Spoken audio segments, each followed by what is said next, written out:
the Australian government has announced that it's going to start capping the number of international student visas allocated next year. But there's a few interesting workarounds that keen investors will want to keep an eye on. There's a cap essentially going to be back to the 2019 levels. The overall number of international students starting a course next year will be set at 270,000. Rated highly on the international livability indexes and global university indexes, and with our exceptional command of the English language, Australia is a popular destination for international students. International students come from all of these countries. Student enrolments are big business. It's important to understand that education is Australia's fourth largest export and the largest export of a non-extractive industry. Can you imagine the kerfuffle if the government was to try to limit the future growth of the other large export sectors? Education brings in billions of dollars annually, so why on earth would they want to limit it? Why is this happening? Well, the press release was a little light on rationale. Essentially, the government's trying to throttle immigration due to its effect on housing affordability.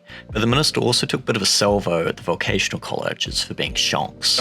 And the shonks? A highly technical term that Al Jazeera felt the need to translate for the global audience. Bless them. The real reason seems to be the fact that at a time when immigration was sky high, we didn't build any more houses.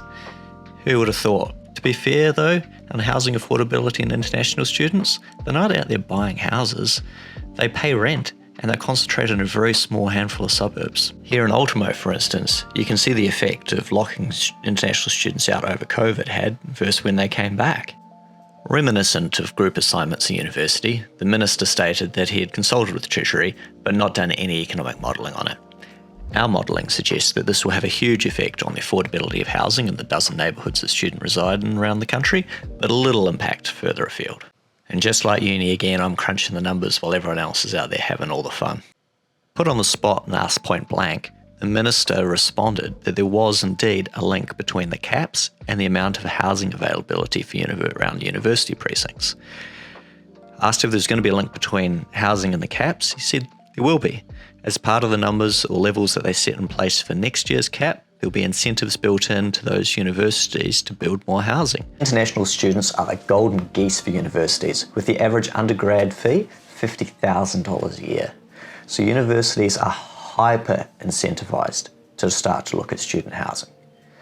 This can be done through unlocking surplus land on campus, doing it themselves, working in JVs, or looking for opportunities outside the campus to build housing. Smart Capital will readily look to work with universities in long-term investment and partnership. Further to this, and it's a bit of a left field idea for investors, you have to think the big winner here is going to be Auckland. Another highly livable city, fantastic university, and potentially without the government risk that you're seeing here in Australia. Even if they capture just a fraction of the market that Australia and Canada are turning away with their caps, you're going to see outperformance in the industry. They have their own affordable housing issue and the government's very keen to see investment into the space.